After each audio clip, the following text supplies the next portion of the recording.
बिल्कुल, मैं तो बिल्कुल। 2-3 सालों तक चवन्नी कमाता था यूट्यूब से, 2-3 साल तक। क्योंकि हम लोग कैसे काम करते हुँ, थे, चादर भिगो देते हाँ। थे और चादर भिगो के अपने सिर पे रखते थे। इस हुँ, समय तो मैं हुँ। बिल्कुल मस्त एसी में बैठा हूँ। पहले मैं शूट करता था, मेरे बाजू में टॉवल रहता था। मतलब एक अच्छा। लाइन बोलने के बाद मैं टॉवल से अपना फेस पोंछता था क्योंकि इतना पसीना होता था। बोरिंग हो गया, भाई आपको क्या खुद ही चाहते मज़ा हो? नहीं आया। मतलब कंट्रोवर्सी कराना चाहते हो? भाई नज़रों में गिराना चाहते हो लोग। तो थोड़ा-सा आप अपनी अर्निंग के बारे में रिवील करना चाहोगे कि भई हाँ, 1 महीने बिल्कुल, में मैं बिल्कुल। अपनी सारी मैं चीज़ों से इतने पैसे कमा लेता हूँ। नमस्कार दोस्तों, स्वागत है आपका एक और inspiring, motivational and knowledgeful interview के अंदर। और आज हमारे यूट्यूब चैनल पर जो गेस्ट है, जो मेहमान हैं, वो है सतीश के वीडियो यूट्यूब चैनल से सतीश कुशवाहा भाई। तो स्वागत है सतीश भाई आपका हमारे यूट्यूब चैनल डिजिटल अंक पर। थैंक यू सो मच अमन भाई मुझे बुलाने के लिए। सतीश भाई आपको याद है कि आपके आज तक कितने लोगों ने इंटरव्यू लिया है? अ, गिनती से तो याद नहीं है, हाँ लिए रहेंगे 10-12 लोगों ने इंटरव्यू किए रहेंगे। ओके। ओके, आपने कितने लोगों का लिया है इस बारे में थोड़ा 50 से अंदाज? ज़्यादा। 50 50 से से ज़्यादा। ज़्यादा। Okay okay. आप पहले तो आप थोड़ा सा अपने बारे में बताइए कि भाई आपके कितने जी यूट्यूब बिल्कुल। चैनल है, कितने ब्लॉग है, इस बारे में थोड़ा सा इंट्रोडक्शन दें। सबसे पहले तो आपको मैं धन्यवाद करना चाहूँगा। मेरा नाम है सतीश कुशवाहा और मैं ओके फुल टाइम यूट्यूबर हूँ, ब्लॉगर हूँ और ओके 2016 से मैं फुल टाइम कर रहा हूँ। उसके पहले ओके कॉलेज में था तो मैं सीख रहा था चीज़ों को कि कैसे हम ऑनलाइन पैसे कमा सकते हैं। तो इन सब चीज़ों के बारे में जब मैं सर्च कर रहा था तो मुझे यूट्यूब और ब्लॉगिंग के बारे में पता चला था, लाइक वेबसाइट के बारे में पता चला था। तो ओके मैंने अपनी वेबसाइट बनाई थी कॉलेज में ही, फिर उसके बाद यूट्यूब चैनल भी बनाया था और तब मैं यूट्यूब पे मैं नहीं आता था, मेरे दोस्त लोगों को मैं लाता था, बाकी मैं कैमरा एडिटिंग वगैरह मैं करता था। फिर अच्छा 2016 में मैं मुंबई आ गया और यहाँ पर मैं कुछ दोस्तों के साथ मिलके मैंने प्रैंक वगैरह बनाना शुरू किया था। फिर प्रैंक में आपको पता ही है कि काफ़ी रिस्क होता है। हाँ तो बिल्कुल एक बिल्कुल दो बार झड़प हो गई तो हमने बोला रिस्क नहीं लेते हैं क्योंकि कैमरा वगैरह कोई तोड़ दे या छीन ले तो थोड़ा मुश्किल हो जाता। तो इसलिए फिर ओके हमने कॉमेडी स्केचेस बनाना शुरू किया, लाइक स्क्रिप्ट करके हम कॉमेडी वीडियोस बनाते थे। फिर उसी ओके दौरान मेरी काफ़ी यूट्यूबर्स से मित्रता हो गई, दोस्ती हो गई। तो मैंने हम्म उनके साथ एक अपना शो बनाया था, द इंडियन यूट्यूबर शो। हम्म उसमें 4 एपिसोड मैंने बनाए थे क्योंकि वो जो शो हम बनाते थे यूट्यूब स्पेस ने हमें एक सेट प्रोवाइड किया हुआ था मुंबई में ही। तो वहाँ पे ओके हम उस सेट पे हम बुलाते थे गेस्ट को और उनके साथ हम बातचीत करते थे। तो वो उतना अच्छा नहीं रहा, लेकिन फिर उसके बाद मैंने क्या किया कि वो गेस्ट को बुलाने में काफ़ी वक्त लग जाता था क्योंकि हर कोई मुंबई नहीं आ सकता था।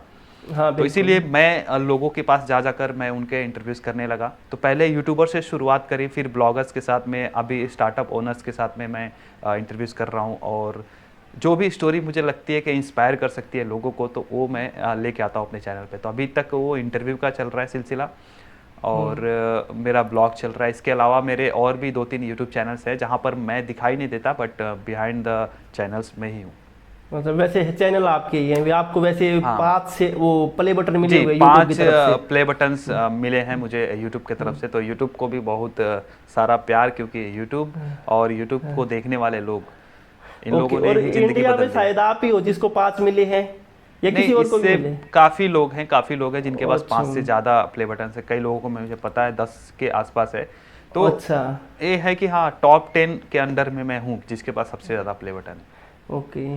तो स्टार्टिंग में आपने ब्लॉगिंग स्टार्ट की थी या यूट्यूब स्टार्ट किया था स्टार्टिंग में? बिल्कुल देखिए मैंने वेबसाइट पहले बनाया था लेकिन मुझे पता नहीं था कि यार वेबसाइट से पैसे कमाते कैसे हैं, लाइक वेबसाइट पे कंटेंट क्या डालेंगे, कुछ आइडिया नहीं था क्योंकि हम जब 17-18 की उम्र में होते हैं हमारे पास कुछ ऐसी स्किल नहीं होती जो हम लोगों को दिखा पाए, हमारे पास किसी चीज़ में एक्सपर्टीज़ नहीं होती, राइट। तो बिल्कुल बिल्कुल उस समय मैं फ़ोटो एडिटिंग वीडियो एडिटिंग में ज़्यादा इंटरेस्ट रखता था, इतना मुझे आता नहीं था, बस मुझे इंटरेस्ट था फ़ोटो एडिट करना, वीडियो एडिट करना।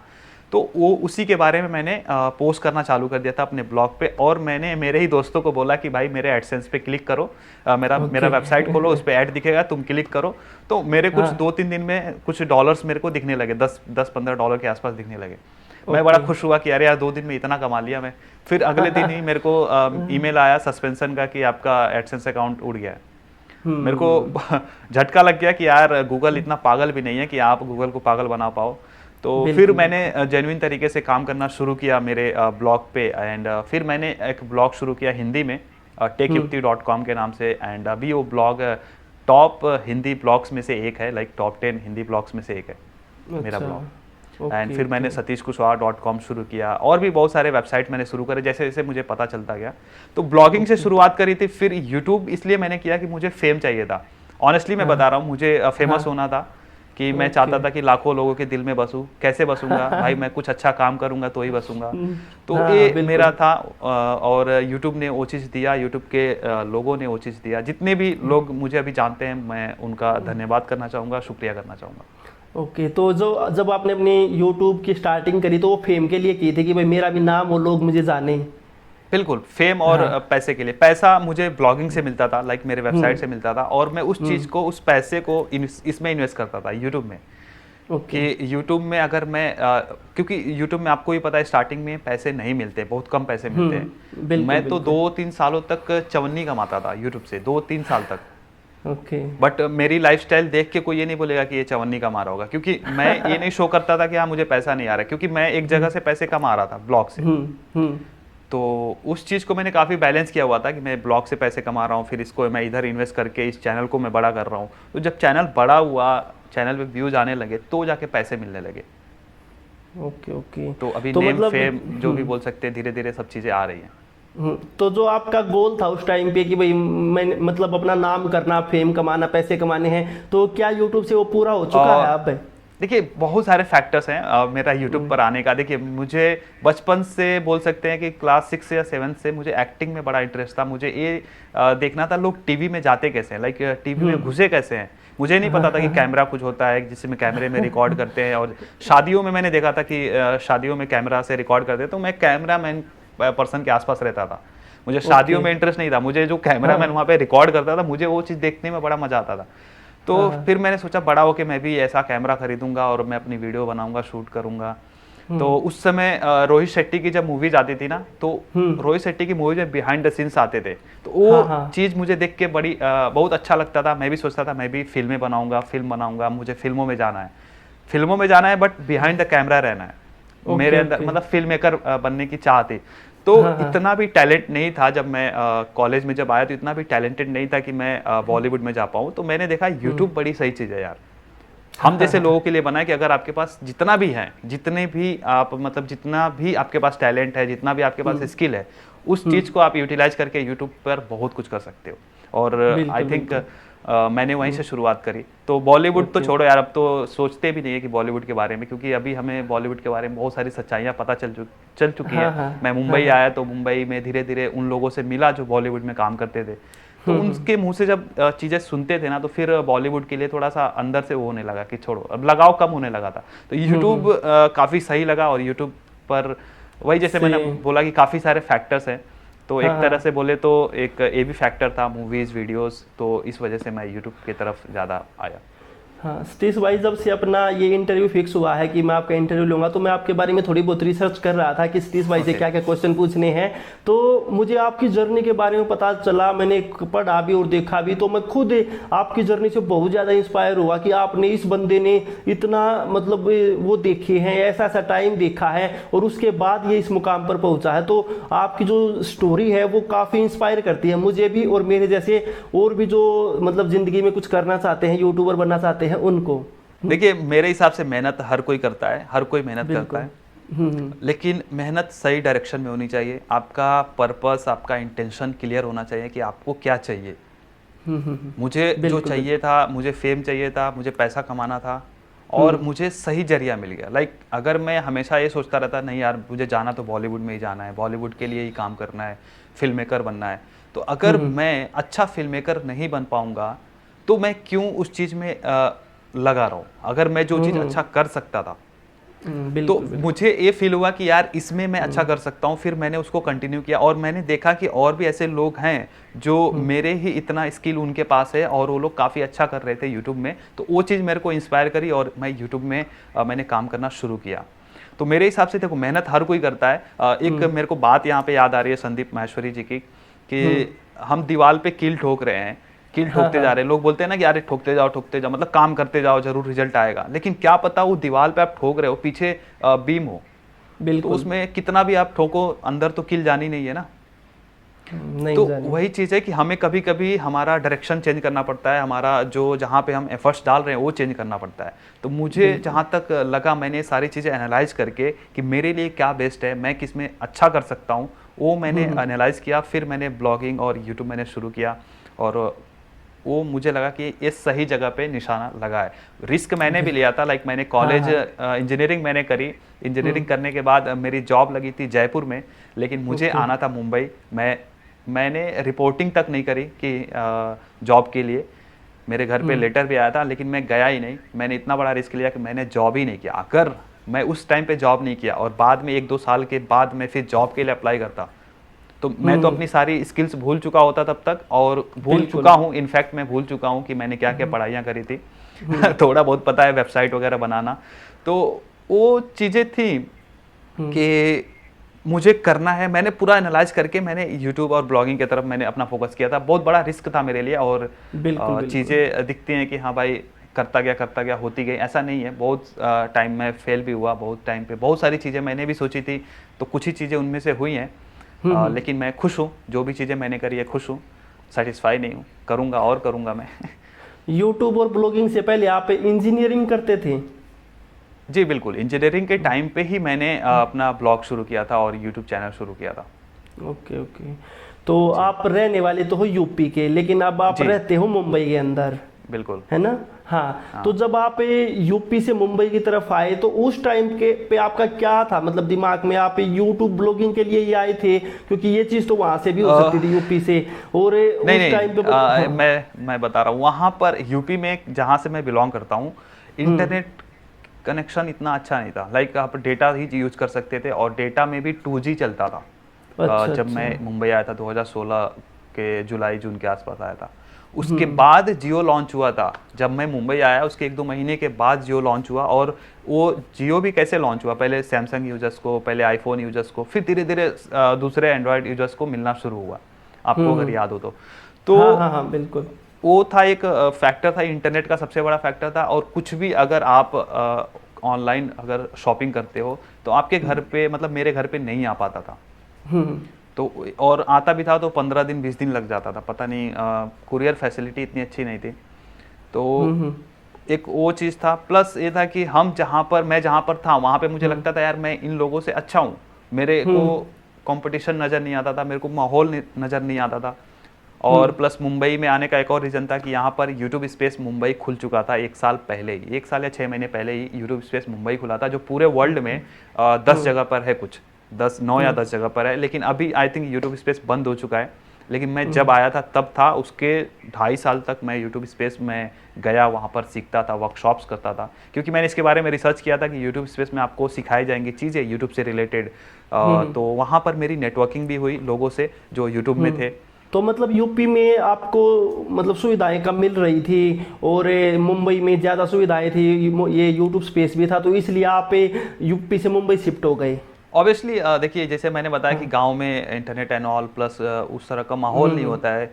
और जैसे देखिए आपके आसपास में जब कुछ लोग करते हैं ना, तो आपको भी देख के एनर्जी बिल्कुल मिलती है, वाइब्स आती है। लेकिन अगर आपके आसपास देखोगे सब लोग कुछ करने की चाह नहीं है उनके पास, सबको बस दाल रोटी मिल जाए, बस काम चल जाए। तो उस तरह की अगर आप वाइब्स में रहते हो, इस तरह के माहौल में रहते हो, तो आप भी उतना ही कर पाओगे, लाइक जिस तरह का माहौल देखते हो। और मुंबई के बारे में मैं काफ़ी बचपन से मैं ऑब्सेस्ड था। लाइक 10वीं 12वीं में मैं 10वीं में था तो मैं फर्स्ट टाइम मुंबई आया था, 10वीं या 12वीं में था। तो मुझे मुंबई काफ़ी अच्छा लगा, क्योंकि ये काफ़ी एक्टिव शहर है, काफ़ी अच्छा शहर मुझे लगा। और यहाँ के लोग हमेशा काम करते रहते हैं, आपको ये पता होगा कि और मुंबई वैसे भी कभी इसको सोती नहीं है। सपनों का शहर कहा जाता है मुंबई को, तो सपनों का शहर कहा जाता है, जी बिल्कुल। और सही बात है, मैंने जो भी सपने अभी तक देखे हैं मैंने पूरे भी किए हैं। तो मुझे मुंबई ने काफ़ी कुछ दिया है। और ऐसा नहीं लेकिन कि सभी के नहीं यूपी, होते। सॉरी, सभी के सपने पूरे नहीं होते, बहुत ही नसीब वाले होते हैं जो मतलब मेहनत से अपने सपने जो होते हैं उनको इसके पूरा लिए कर पाते मैं हैं। कहना चाहूँगा, देखिए नसीब को हम बदल सकते हैं। बिल्कुल बिल्कुल। कैसे बदल सकते हैं, मैं यहाँ पे एक चीज़ बोलना चाहूँगा। देखिए अगर आपका इंटेंशन, पर्पस क्लियर है किसी भी काम को करने के लिए, मैं हमेशा, कई बार मैंने अपने इंटरव्यूज़ में भी बोला है, अपने वीडियोस में भी बोलता रहता हूँ कि आप जो भी काम कर रहे हो ना, उसका इंटेंशन क्लियर होना चाहिए। सिर्फ अगर आप पैसे के लिए कर रहे हो तो पैसे पे ही फोकस करो, सिर्फ आप फेम के लिए कर रहे हो तो फेम के लिए फोकस करो। अब आप फेम के लिए कर रहे हो, आप ये बोलोगे कि यार नहीं नहीं, पैसे के लिए कर रहे हो, आप बोलोगे नहीं मैं तो लोगों की भलाई करना चाहता हूँ, तो वहां पे आपका मैच नहीं कर रहा है, क्योंकि आपका इंटेंशन गलत है, आप बता कुछ और रहे हो, कर कुछ और रहे हो। तो इस वजह से हमें चीजें मिल नहीं पाती है जो हम चाहते हैं, और कहीं ना कहीं फिर हमारा भंडाफोड़ हो ही जाता है। तो बिल्कुल हमको बिल्कुल। एकदम ईमानदारी के साथ काम करना पड़ेगा जो भी हम करना चाहते हैं, और वो जरूर मिलेगा। Okay okay. तो सतीश भाई, जब आप यूपी से मुंबई आए तो उस टाइम पे आपकी कितनी की एज होगी? एज यही होगी ना, कॉलेज मैंने पास आउट किया था, 21 साल का रहूँगा, 21-22 साल का। Okay okay. तो सतीश भाई, जब आप मुंबई में आए तो एक 21-22 साल का लड़का जिसको ज़्यादा नॉलेज भी नहीं है, वो अपना मतलब एक शहर से दूसरे शहर में जाता है, एक राज्य से दूसरे राज्य में जाता है, तो बहुत सारी प्रॉब्लम आती है रहने की, और बहुत सारी प्रॉब्लम होती है। तो आपको भी आई रहने होगी। की तो अगर मैं बताऊं तो मैं यहाँ पे एक मेरे भैया के पहचान में एक जन थे, तो उनके साथ मैं रहा था ऑलरेडी। उसमें 4 लोग रह रहे थे, तो मैं 5वां गया था उसमें, और मेरे साथ एक और मेरा दोस्त था, क्लासमेट था। तो हम दोनों ने सोचा था कि साथ में शुरू करेंगे, फिर बाद में बड़ी कंपनी बनाएंगे, ऐसे ऐसे बहुत सारी चीज़ें हमने सोची थी। तो वहाँ पे एक चॉल था, छोटा सा चॉल था, जिसमें हम लोग 6 लोग रहते थे, एंड काफ़ी छोटा था। लाइक अभी उस इनिशियली हम लोग अफोर्ड नहीं कर सकते थे फ्लैट में रहना, क्योंकि मुंबई में चॉल में भी काफ़ी पैसे लगते हैं चॉल में भी रहने के लिए। उस अगर छोटे से चॉल की अगर रेंट बताऊँ तो उस टाइम पे थी कुछ 6,000 रुपये के आसपास, 6,000 प्लस इलेक्ट्रिसिटी बिल आपको ही पे करना था। तो ओके, बहुत महंगा था। हाँ काफ़ी, और उसमें ऐसा था कि गर्मी बहुत होती थी, जब हम लोग, गर्मी का भी मौसम नहीं रहता था ना, फिर भी इतना गर्मी होता था। तो हम लोग मैं सिंपैथी के लिए नहीं बता रहा हूँ, मैं ऑनेस्टली मैं चीज़ें बता रहा हूँ कि हम लोग कैसे काम करते थे। चादर भिगो देते थे, और चादर भिगो के अपने सिर पे रखते थे, क्योंकि जो पतरा होता था ना ऊपर, जो चौल में पतरा होता था, वो बहुत हीट करता है गर्मी के दिनों में। थोड़ा भी धूप रहेगा ना, बहुत ही ज़्यादा हीट करेगा। और फैन हम लोग ऑफ करते थे गर्मी के दिन में, फैन ऑफ करके काम करते थे, क्योंकि उस फैन से जो हवा आती थी वो गर्म आती थी। तो हम लोग बोलते थे यार इससे अच्छा है कि फैन बंद कर दो, और वही चादर पे हम लोग चादर को भिगो के करते थे काम। और वही एक दिन था वो सब। फिर काम करने लगे, चीज़ें अच्छी होने लगी, फिर मैं दूसरे घर में मैं शिफ्ट हो गया हूँ अभी फ़िलहाल। 1 साल हो गया मुझे इस घर में रहते हुए। अब तो आपने खुद का ये घर ले लिया, जी फ्लैट ले लिया है? जी, 1 साल हो गया मुझे। ठीक इसी महीने पूजा हुई थी मेरे घर की। अच्छा अच्छा। तो हाँ, कल मैंने भी मतलब ये देखा था एक वीडियो में, अपने और बताया था कि ऐसे ऐसे आप काम करते थे, इतनी गर्मी का टाइम होता था, चादर भिगो के सर पे रख के जब अपने ये मतलब आप काम करते, तो इससे मतलब जो नए लोग देख रहे हैं उनको काफ़ी इंस्पिरेशन मिलेगी, मोटिवेशन भी अब मिलेगा। मैं आपको बता रहा कि हूँ, इस समय तो मैं बिल्कुल मस्त एसी में बैठा हूँ। पहले मैं शूट करता था, मेरे बाजू में टॉवल रहता था, मतलब एक लाइन बोलने के बाद मैं टॉवल से अपना फेस पोंछता था, क्योंकि इतना पसीना होता था। और वो भी दिन मुझे याद आता है, जब भी मैं शूट करता हूँ वीडियोस, तो मुझे वो चीज़ें याद आती हैं। बिल्कुल बिल्कुल। तो सतीश भाई, फिर आपने ये जो इंटरव्यू लेने का प्रोसेस है, ये कब से स्टार्ट किया और कैसे स्टार्ट किया? तो जैसा आपने कि बताया कि पहले तो मैंने शो किया है, शो किए इसके। राइट। तो जैसा कि मैंने बताया कि जब मैं यूट्यूब स्पेस आया, लाइक मुंबई जब आया, यूट्यूब स्पेस जाने लगा, तो यूट्यूब स्पेस जाने के लिए भी 1000 सब्सक्राइबर्स चाहिए हुए थे। उस समय मेरे सब्सक्राइबर थे, जब मैं आया था मुंबई में 700 सब्सक्राइबर्स थे जब मैं मुंबई आया था। मतलब मैंने फुल टाइम यूट्यूब करियर ले लिया था जब मेरे 700 सब्सक्राइबर्स थे, सिर्फ 700। कुछ पैसे नहीं कमाता था, लेकिन मुझे, मेरे मन में था मुझे यूट्यूब करना है, कैसे भी करना है। मेरे पास कुछ और अल्टरनेटिव मैंने सोचा ही नहीं था, लाइक ब्लॉगिंग और यूट्यूब, यही दो चीज़ें थी। इसके अलावा मैंने कुछ सोचा नहीं था। और वही महीने के $100 के आसपास आते थे मेरे ब्लॉगिंग से, उसी के मैंने सोचा उससे खर्चा निकल जाएगा और उससे मैं काम कर लूँगा। तो यूट्यूब स्पेस जाने के लिए मुझे 1-2 महीना वेट करना पड़ा कि मेरे 1000 सब्सक्राइबर होंगे। यहाँ पर आने के बाद मैं जिससे भी मिलता था बोलता था मेरा चैनल सब्सक्राइब करो। मैं उनके फ़ोन पकड़ पकड़ के सब्सक्राइब करता था कि मेरे 1000 हो जाएं। उस समय एक एक दिन के बढ़ता था, वो मैं काउंट करता था कि आज 2 बढ़े हैं, कल 1 बढ़े थे, ऐसा मैं काउंट करता था। तो 1000 सब्सक्राइबर के बाद मैं यूट्यूब स्पेस जाने लगा। फिर वहाँ पर मेरे जैसे ही और धुरंधर क्रिएटर्स मिलने लगे, तो उनसे मेरी मुलाकात होने लगी। तो उनमें कई ऐसे लोग थे जिनके 1 लाख सब्सक्राइबर थे, 2 लाख सब्सक्राइबर्स थे। तो उनसे मिलके मैं बहुत इंस्पायर हुआ। उनकी जर्नी में जाननी चाहिए कि भाई तुमने ऐसा क्या किया, कैसे मेहनत किया, कैसे कंटेंट बनाते हो कि तुम्हारे इतने हो गए। तो उनसे मैं सीक्रेट्स जानता था। फिर मैंने सोचा कि यार इनको लेके आते हैं, इनके साथ हम वीडियोस करते हैं। मैंने कपिल शर्मा शो देखा था, तो कपिल शर्मा शो से इंस्पायर होकर हमने द इंडियन यूट्यूबर शो किया था, बनाया था। मैं, मेरा एक दोस्त था, उसके साथ मिलके। तो वहाँ से शुरुआत हुई थी कि मैंने लोगों को, यूट्यूबर्स को पकड़ना शुरू किया जिनसे मेरी नेटवर्किंग थी, लाइक जिनसे मेरी दोस्ती हो गई थी। फिर धीरे धीरे एक बेस तैयार हो गया, तो अब मैं किसी को भी अप्रोच करता हूँ जिन मुझे फील होता है कि इनको चैनल पे बुलाना चाहिए, तो ऐसे मेरी इंटरव्यू वाली जर्नी शुरू हुई थी। तो 2017 फरवरी में शुरू किया था मैंने। सबसे पहले आपने किस यूट्यूबर का इंटरव्यू लिया था सबसे पहले? मेरा एक दोस्त है, यही मुंबई का ही है, उसका नाम है राहुल पुरोहित। वो लोग प्रैंक करते थे एंड उनके काफ़ी अच्छे व्यूवरशिप थे उस टाइम पे। कुछ 1-1 लाख 1.5 लाख व्यूज़ आते थे जब जियो भी नहीं था, तो उस समय काफ़ी अच्छा कर रहे थे। तो मैंने सोचा इन्हीं के साथ करते हैं, तो वहाँ से शुरुआत हुई थी। तो ओके। आप ये बताइए कि जैसे आप किसी बंदे को इनवाइट करते हो कि भाई मुझे आपका इंटरव्यू लेना है, तो उसका प्रोसेस क्या रहता है कि आप उनको मेल करते हो या कमेंट करते हो, कैसे इनवाइट करते हो? जी, काफ़ी लोग जानना चाहते हैं कि मैं कैसे करता हूँ। बेसिकली अगर कोई एकदम से अननोन है, जो मुझे बिल्कुल नहीं जानता, तो उसको ईमेल करना पड़ता है या फिर इंस्टाग्राम पे मैं मैसेज करता हूँ, बताता हूँ अपने बारे में कि मैं इंटरव्यूज़ करता हूँ ऐसे। तो वो फिर देखते हैं तो बोलते हैं अच्छा ठीक है हम बताते हैं। तो फिर वो लोग मेरी वीडियोस देखते हैं, उनको पसंद आता है तो वो लोग हाँ बोल देते हैं। कई लोगों को जिनको मैं अप्रोच करता हूँ वो लोग मुझे ऑलरेडी जानते हैं, तो वहाँ पे मेरे लिए आसान हो जाता है कि ये लोग मुझे जानते हैं, तो फिर मेरे लिए आसान है। शक्तिमान जी के साथ इंटरव्यू किया था मैंने। मुकेश खन्ना जी के साथ किया था, बिल्कुल। तो मैंने उनको अप्रोच किया था कि सर मुझे आप, मतलब उनके असिस्टेंट से मैंने बात किया था कि मुझे सर के साथ वीडियो करना है। तो वही फिर बातचीत हुई, फिर सर ने भी मेरा चैनल देखा, तो उनको काफ़ी अच्छा लगा कि ये जो मैंने घर की वीडियो जब मैंने डाली थी उनको भी काफ़ी पसंद आया। और भी जो मेरे वीडियोस थे तो उन्होंने बोला कि काफ़ी पॉजिटिव कंटेंट बनाते हो, तो ठीक है कर सकते हैं। तो मेरे लिए बहुत बड़ा दिन था। यस कर दिया जी। तभी तो यूट्यूबर का लेते हो तो आप पहले भी लेते थे, लेकिन एक बॉलीवुड का वो बंदा है, टीवी में भी बहुत सारे चीज़ों में उन्होंने काम किया हुआ है, तो कैसा एक्सपीरियंस रहा आपको? अब आप खुद सोचो भाई, जिन बचपन में जिनके शो देखने के लिए, लाइक शक्तिमान देखने के लिए मैं तो ज़मीन पे लौट जाता था।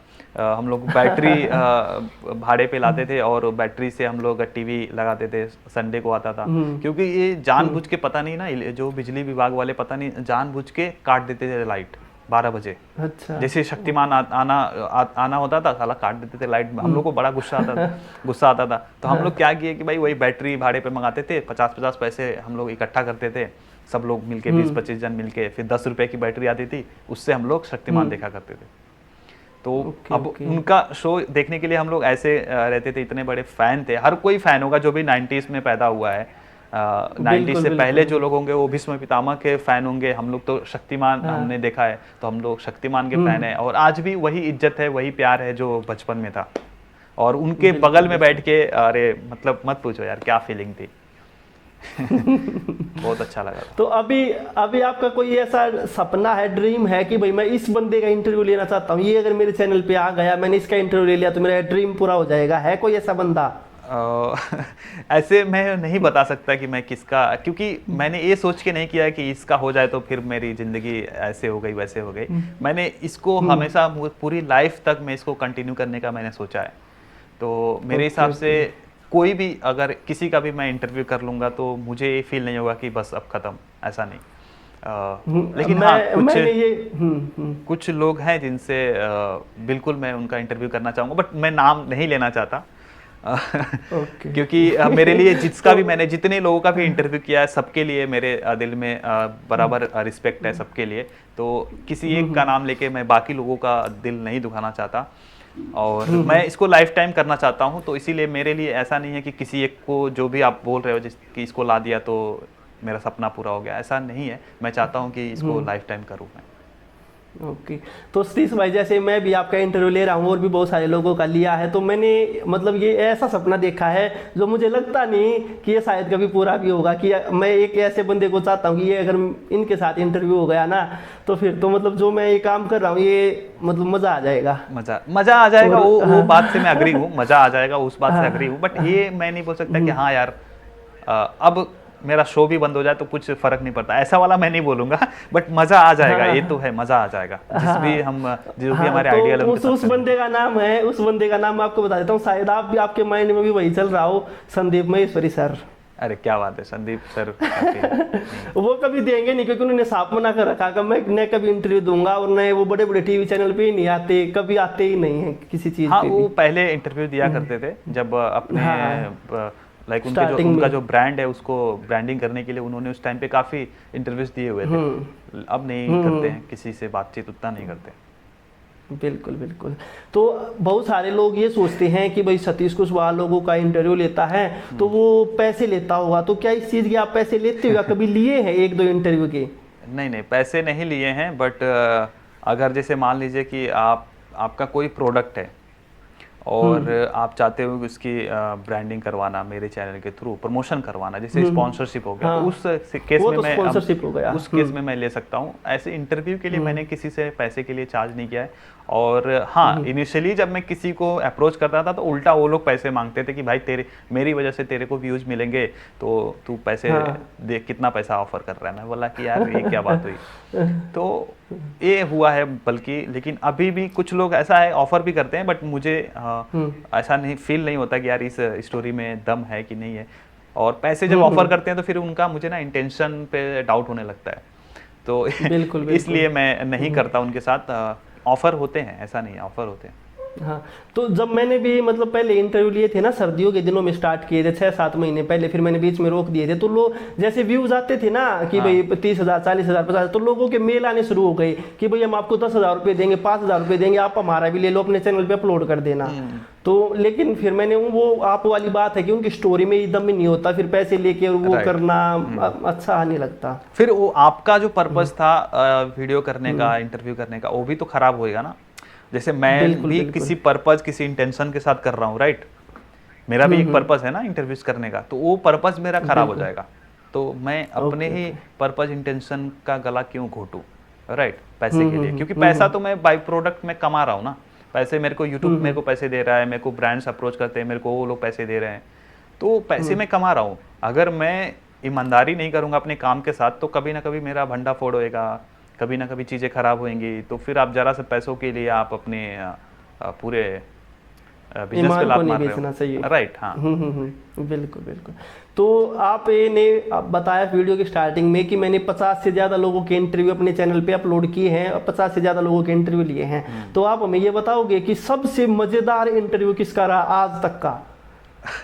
देखिए, हर बार मैं जिससे मिलता हूँ, मुझे हर किसी से भी मुझे एनर्जी मिलती है, प्रेरणा मिलती है काम करने का। और मैं हर बार एक स्टेप आगे होता हूँ जब मिलता हूँ। तो मेरे अंदर एक, समझिए ना, उनसे मेरे को जब चीज़ें सीखने मिलती है तो मेरे अंदर एक एनर्जी और बढ़ जाती है काम करने को लेके। मोटिवेशन बोल सकते हो, इंस्पिरेशन मेरे अंदर बढ़ जाती है हर किसी से जब भी मिलने के बाद। अभी तक मैं सबसे अच्छा मुझे लगा है शक्तिमान सर से मिलके, मुकेश खन्ना जी से मिलके, हमारे प्रीतम सर हैं उनसे मिलके। और प्रीतम सर से तो मैं अभी भी कनेक्टेड हूँ, मतलब अभी तक जिनसे भी मैंने इंटरव्यू किया सबसे कनेक्टेड हूँ। बट प्रीतम सर से काफ़ी बातचीत होती रहती है। हमारे तथागत पुरुषोत्तम जी हैं, उनके साथ बात करके काफ़ी अच्छा लगा। और भी काफ़ी सारे मतलब सबसे ज़्यादा तो अंकुर अग्रवाल भाई हैं, अंकुर अग्रवाल भाई है जो समय समय पे गाइड करते रहते हैं। और भी हैं, मतलब सब अच्छे हैं भाई, सब। क्योंकि जब मैं अप्रोच करता हूँ ना तो मैं यही चीज़ें देखता हूँ कि इनके अंदर क्या खासियत है, क्या किस इनसे अगर मुझे प्रेरणा मिल रही है ना, तो मैं ये सोच के चलता हूँ कि लोगों को भी मिलने वाली है। तो इसीलिए मैं वीडियोस बनाता हूँ उनके साथ में। तो कभी ऐसा हुआ आपके साथ, आपने किसी का इंटरव्यू लिया लेकिन वो इतना बोरिंग हो गया, इतना बोरिंग हो गया, आपको क्या चाहते हो? मतलब कंट्रोवर्सी कराना चाहते हो? भाई नजरों में गिराना चाहते हो लोगों के? नहीं, अभी ऐसा नहीं है, ठीक है। थोड़ा सा मैं भी अपनी अभी एक चीज, चलिए यहाँ पर मैं आपको एक चीज मैं बोलना चाहूंगा। अभी एक बात बताइए, आपके पूरे शरीर में, अब मैं आपसे ये बोलूं कि हाथ ज्यादा जरूरी है कि पाँव ज्यादा जरूरी है? आप ऐसे दोनों की अपनी अलग इम्पोर्टेंस अलग अलग है ना भाई। तो हमारे लिए भाई सब लोग समान है, सबके लिए इज्जत है, और सबसे मुझे प्रेरणा मिली है, मैं क्यों झूठ बोलूं। ओके। तो अब आपके आगे के फ्यूचर गोल क्या है? आप अपनी मतलब लाइफ में क्या कुछ करना चाहते हो? देखिए, क्या प्लान है अभी? प्लान्स हैं, काफ़ी सारे प्लान्स हैं, गोल्स हैं, बट ऐसे रिवील नहीं करना चाहिए। लेकिन बस मेरा ये सपना है, मेरा सपना ये है कि मैं चाहता हूँ कि जो लोग ये सोचते हैं ना कि हम तो मतलब एक साधारण से हैं, हमारी हमारी ज़िंदगी बड़ी आम है, हमारे अंदर कोई स्किल नहीं है, कोई एक्सपर्टीज़ नहीं है, तो हम कुछ कर नहीं सकते लाइफ में। ऐसा नहीं है। मैं इस चीज़ को बदलना चाहता हूँ। ये जो स्टीरियोटाइप थिंकिंग है, ये रूढ़िवादी जो सोच है, इसको मैं बदलना चाहता हूँ। आप चाहे जहाँ पर हैं, आपके पास जो भी है, आप चाहे जिस हालात में हो, आप उससे ऊपर आ सकते हो। बिल्कुल। तो इस चीज़ को मैं चाहता हूँ कि बढ़ावा मिले जितना ज़्यादा, इस चीज़ को लोग अपनाएं, क्योंकि कई लोग ये सोचते हैं यार कि उसके किस्मत में था तो उसको मिल गया, उसने किया ऐसा। और आप जिस भी एज में हो, तो आपके लिए ऐसा नहीं कि टाइम ख़त्म हो गया। आप आज भी शुरू कर सकते हो, चीज़ें कर सकते हो, और चीज़ें होंगी। मैं दावे के साथ कह सकता हूँ, चीज़ें होंगी, आप करोगे तो होगा। अब ऐसा नहीं यार, कई लोग बोलते हैं ना, लकी था, ये था, वो था, हो गया। तो ऐसा नहीं है, आप कर सकते हो। बस यही चाहता हूँ कि लोग सोच बदलें, आप माइंडसेट अपना चेंज करो चीज़ों के लिए, आप कुछ भी अचीव कर सकते हो जो चाहोगे। ओके। तो सतीश भाई, आप खुद भी एक ब्लॉगर हो, और ब्लॉगिंग के बारे में आपने अपने यूट्यूब चैनल पर बहुत सारी वीडियो भी बनाई हैं, और जो टॉप ब्लॉगर हैं उनकी सक्सेस स्टोरी भी आप अपने चैनल पे शेयर करते रहते हो। तो कम से कम शब्दों में और कम से कम टाइम में आप हमें ये बताइए कि अगर मैं ब्लॉगर बनना चाहता हूँ, यहाँ से पैसे कमाना चाहता हूँ, लेकिन मुझे कुछ भी नॉलेज नहीं है, कि बस ये सुना कि यहाँ से पैसे मिलते, तो मैं क्या करूँ? कम से कम शब्दों में बताइए। आपको बस वही सीखना है चीज़ें कि कैसे होंगी। पहले एक्चुअल में आपको समझना है टर्म ब्लॉगिंग क्या है, उसको सीखिए। सीखने के लिए बहुत सारे प्लेटफॉर्म्स है, मेरा चैनल है, बहुत सारे ब्लॉग्स हैं, साउथ मिल आउट हो गया, प्रीतम सर का ब्लॉग हो गया, चैनल हो गया। तो आप सीखिए पहले, और देखिए कि लोग क्या करके पैसे कमा रहे हैं, तो आप भी सीख के आप पैसे कमा सकते हो। बिल्कुल सिंपल है। Okay okay okay. तो बहुत अच्छा जवाब दिया, कम से कम शब्दों में। तो ज़्यादा शब्दों में जानने के लिए फिर मेरे चैनल पे आएंगे, मैं पूरा डिटेल में वीडियो बनाता हूँ। लाइक मेरी वीडियोस 30 मिनट की, 35 मिनट की वीडियोस होती हैं। हाँ हाँ बिल्कुल, मैंने देखा है, और वो हार्डकोर नॉलेज होती है। बहुत अच्छा लगता है कि भाई बंदे ने वो सिखाया। हाँ। तो सतीश भाई, आप ये बताइए कि जो आपकी ना पहली ऑनलाइन अर्निंग आई थी, चाहे वो ब्लॉगिंग से हो चाहे वो यूट्यूब से, कितनी आई थी और किस माध्यम से आई थी? ब्लॉगिंग और यूट्यूब दोनों का मिक्स आया था। लाइक यूट्यूब से थोड़ा कम था, लाइक $20-25 होगा, बाकी ब्लॉगिंग से था। तो 127 या $24 के आसपास आया था, अप्रैल 2016 में। अप्रैल 2016 में, हाँ, $124। कितने दिन मेहनत करने के बाद आया था ये? एक साल के बाद आया था। एक साल के बाद मेहनत तो काफी टाइम से शुरू हुई थी, लेकिन एडसेंस अप्रूवल मेरा मिला था कुछ 8-9 महीने के बाद। मैं अगर 8 महीने से काम कर रहा हूँ, तो 8-9 महीने के बाद मुझे एडसेंस अप्रूवल आया।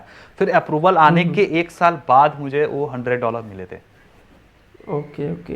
तो अब इंटरव्यू चल रहा है, आप भी इंटरव्यू को घुमा फिरा के उनके यूट्यूबर के, आप जिसका भी इंटरव्यू ले रहे हो, उनकी अर्निंग के बारे में जानने की मतलब कोशिश करते हो, और मतलब इंस्पायर भी होते हैं लोग ये जान के कि भाई अच्छा, ये बंदा इस फील्ड से इतने पैसे कमा रहा, तो लोगों को मोटिवेशन भी मिलता है। तो थोड़ा सा आप अपनी अर्निंग के बारे में रिवील करना चाहोगे कि भाई हाँ, एक महीने में मैं अपने सारी चीज़ों से इतने पैसे कमा लेता हूँ? मैं रिवील करता रहता हूँ मेरे चैनल पे, मैं बताता रहता हूँ समय समय पर, ताकि लोगों को भी मोटिवेशन मिले। और ऑनलाइन भी बहुत स्कोप है, ये लोगों को पता चल पाए कि जितना स्कोप ऑनलाइन ऑफलाइन में देखते हैं, उतना ही स्कोप ऑनलाइन में भी है। और मैं भी किसी के अर्निंग रिपोर्ट से ही मैं इंस्पायर होकर ऑनलाइन के लिए मैं आया था, ऑनलाइन काम करना शुरू किया था। तो अगर मैं मोटे मोटे शब्दों में बताना चाहूँ, तो वही है कि 4 फिगर्स डॉलर्स में मेरी होती है इनकम। 4 फिगर, वो भी डॉलर में? डॉलर में, जी। हाँ, तो अगर मतलब कोई चीज हो या सामान खरीद सकते हो, ऐसा बता दो तो थोड़ा सा और अच्छा रहेगा। ठीक है, अब ये पकड़ के चलो कि आप जैसे देखो, अब YouTube, अब चलो ऑनेस्टली मैं बता देता हूँ, 3000 से लेके $4000 के बीच में इनकम रहती है। Okay okay. तो हाँ, बता ही दिया आखिरकार आपने। जी हाँ। तो सतीश भाई, क्योंकि ऑलरेडी इसलिए मैं सोच रहा था यहाँ पे सस्पेंस रखने का मतलब नहीं, क्योंकि ऑलरेडी मैंने एक इंटरव्यू में मैंने बताया हुआ था, तो मैंने बोला बता ही दो यार, क्या जाता है। बिल्कुल बिल्कुल। तो सतीश भाई, मैं अपने इंटरव्यू के लास्ट में एक सेशन रखता हूँ रैपिड फायर का। मैं आपको 2 ऑप्शन दूंगा, हो सकता है आपको दोनों ही पसंद हो, लेकिन उनमें काफी इंटरेस्टिंग, मतलब मुझे लग रहा है कि अब मेरे भी इंटरव्यू में ये रखना पड़ेगा। हाँ बिल्कुल, मजा आता है इसमें, और जो व्यूअर है उसको भी काफी मजा आता है, और जो जिनका इंटरव्यू ले रहा हूँ उनको तो आएगा ही जवाब देने में। तो मैं आपको पहले 2 ऑप्शन देता हूँ। पहले है यूट्यूब और ब्लॉगिंग। पैसे के लिए ब्लॉगिंग, फेम के लिए YouTube. Okay. UP versus Mumbai. अरे यार ये मतलब ये क्या चाहते हो भाई, क्या चाहते हो? देखो यूपी के लिए मतलब यूपी अगर मेरी माँ है तो मुंबई मेरी मौसी है। वो आप दोनों जगह पर रहे हो ना, यूपी में आप पैदा हुए, मुंबई में आप रहे हो, तो आपको कौन सा अच्छा लगता है इसलिए पूछा। यार कर्म भूमि हो गई है ना, अभी मुंबई कर्म भूमि हो गई है। मेरी जन्मभूमि यूपी है और मैं साल में 2-3 बार मैं यूपी जाता रहता हूँ, तो आप समझ ओके सकते हो। ओके हाँ, जब और मैं ओके जाता हूँ तो 10-20 दिन से कम नहीं रहता मैं यूपी। ओके। तो पहले आप कॉमेडी वीडियो बनाते थे, अब इंटरव्यू लेते हो, तो दोनों में से कौन सा अब अच्छा लगता है? सॉरी, वापस। कॉमेडी वीडियो या इंटरव्यू लेना पसंद है? देखिए कॉमेडी वीडियोस मेरा पैशन था एक तरीके से, मुझे अच्छा लगता है हंसाना। क्योंकि घर पे जब मैं था या फिर कहीं भी दोस्तों के बीच में, तो थोड़ा बहुत जोक्स वगैरह क्रैक करते रहते हैं, तो एक हंसाना ह्यूमरस होके चीज़ों को डिलीवर करना वो मुझे काफ़ी अच्छा लगता था। लेकिन जब मैं इंटरव्यूज करने लगा तो लोगों के माइंड में ऐसा आ गया ना कि ये बंदा तो मतलब ऐसी स्टोरी बता रहा है, अब इसको कॉमेडी इसके ऊपर सूट नहीं हो रही है। लोग मेरे को ना उसमें हाँ हाँ एक्टिंग में मेरे को लेते ही नहीं थे। लेकिन अभी मैं एक इंस्पिरेशनल बातें कर रहा हूँ एक तरफ, अगर मैं थोड़ी मस्ती वाली बातें करूँ ना तो फिर लोगों हाँ को हाँ हाँ, वो अजीब लगने लगता है। तो इस वजह से अजीब मुझे सा लगता है, हाँ बिल्कुल। कॉमेडी वीडियोस थोड़ी रोकनी पड़ गई। अभी मैं इसके लिए प्लान कर रहा हूँ कि मेरे दूसरे चैनल पे मैं इसी तरह का कंटेंट लाने की सोच रहा हूँ, लाइक इंस्पिरेशनल टाइप की, बट वो स्केच टाइप की ओके होंगी, लाइक कॉमेडी स्केच टाइप की होंगी। और फिलहाल अगर ओके कम मेहनत लगती है, मेहनत की बात करें लाइक प्रोडक्शन की जो मेहनत है कम है इंटरव्यूज वाले वीडियोस में, लेकिन प्रोडक्शन की मेहनत काफ़ी ज़्यादा होती थी उस वीडियोस में। कॉमेडी में। तो अभी तक मैंने ना आपको 3 सवाल पूछे और तीनों में आपने ना दोनों को ही चुना है। एक नहीं देखिए एक बहुत का जवाब नहीं दिया कि ये बेस्ट बहुत है। मुश्किल सवाल आप पूछ रहे हैं, बहुत मुश्किल सवाल पूछ रहे हैं आप। क्योंकि एक किसी एक को सेलेक्ट कर पाना यार, वही अभी बोले को मम्मी पसंद है पापा पसंद है, मतलब ये तो फिर नहीं बता पाएंगे ना इस चीज़ को। चलो अगला पूछता हूँ। तो मूवी या फिर क्रिकेट मैच?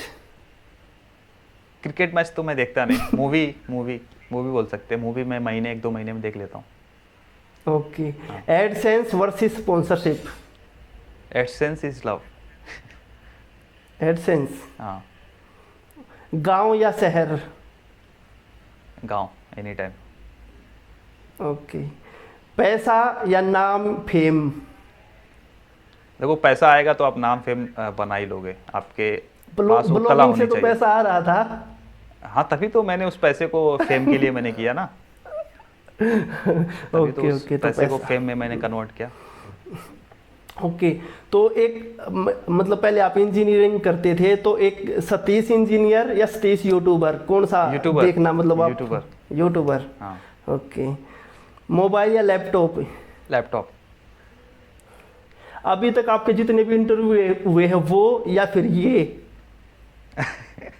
भाई इसके लिए माफी चाहता हूँ, लेकिन नहीं यार मैं एक चीज बताऊं, अभी तक मैंने जितने भी इंटरव्यूज दिए हैं, लिए नहीं, इंटरव्यूज जितने भी दिए हाँ, हैं मुझे दिए हैं ना, तो काफी सही लगा मुझे आपका वाला, क्योंकि आपने बड़े इंटरेस्टिंग सवाल पूछे हैं और पर्सनली मुझे बहुत मजा आया। और ये जो कमाल जो आपका रैपिड फायर है काफी कमाल है, मैं भी सोच रहा हूँ इसको मैं अपने शो में इंक्लूड करता हूँ। तो आपका परमिशन हो तो मैं करूँ? आप कल को कोई कमेंट ना करे कि भाई अमन भाई की कॉपी कर रहा है। ना ना ना, बिल्कुल परमिशन है। आपने हमें ये नया तरीका दिया है इंटरव्यू करने का, जिसकी वजह से मैं आपका इंटरव्यू ले पा रहा हूँ, वरना कभी पॉसिबल ही नहीं होता, बहुत मुश्किल से। तो आप भी कर सकते हो। पहले मैं जब सर्दियों में इंटरव्यू लेता था ना, तो वो मैं आपकी कॉपी करता था, भाई 10 बंदों के इंटरव्यू देखे, क्वेश्चन लिखे और वही पूछ लिया, लेकिन उसमें मुझे खुद भी मजा नहीं आता था, लेकिन व्यूज बहुत आते थे उस टाइम पे। तो अब मैंने खुद ये सोचा कि भाई मजे लेके करेंगे, व्यूअर को भी मजा आए, अगले बंदे को भी मजा आए, और थोड़ा सा मजेदार बनाने की मैं कोशिश करता हूँ। नहीं सही है। तो सतीश भाई, आपने काफी सवालों का बहुत अच्छा जवाब दिया। आपसे बातें करके मुझे भी बहुत कुछ सीखने को मिला। जो ये इंटरव्यू से रिलेटेड क्वेश्चन थे, ये मैं अपने डाउट भी क्लियर कर रहा था, आपसे पूछ के, और ऑडियंस के तो कर ही रहा था। तो काफी मजा आया मुझे भी बहुत अच्छा लगा। थैंक यू अमन भाई, बहुत अच्छा लगा है। और आई थिंक व्यूवर्स को भी थोड़ा बहुत वैल्यू मिला होगा, और जो लोग मेरी तरफ से आए होंगे उनको भी बहुत सारी चीज़ें पता चली होंगी, क्योंकि कुछ चीज़ें थी जो मैंने कहीं भी नहीं मैंने बताई थी। हाँ हाँ, आपकी जर्नी के बारे में भी काफ़ी कुछ जानने को मिला और पर्सनल चीज़ों के बारे में भी ऑडियंस को जानने को मिला। तो धन्यवाद सतीश भाई, आपने अपने कीमती समय में से हमें समय दिया, आप हमारे यूट्यूब चैनल पे आए। तो दोस्तों, ये वीडियो अगर अच्छी लगी हो तो लाइक ज़रूर करना, और ऐसे ही और भी इंस्पायरिंग और मज़ेदार इंटरव्यू देखने के लिए आप हमारे यूट्यूब चैनल को सब्सक्राइब कर सकते हो और सतीश भाई के चैनल पर जाके यूट्यूब से रिलेटेड, ब्लॉगिंग से रिलेटेड और भी ट्यूटोरियल देख सकते हो और भी इंस्पायरिंग स्टोरी देख सकते हो। तो धन्यवाद दोस्तों, मिलते हैं नेक्स्ट इंस्पायरिंग इंटरव्यू में।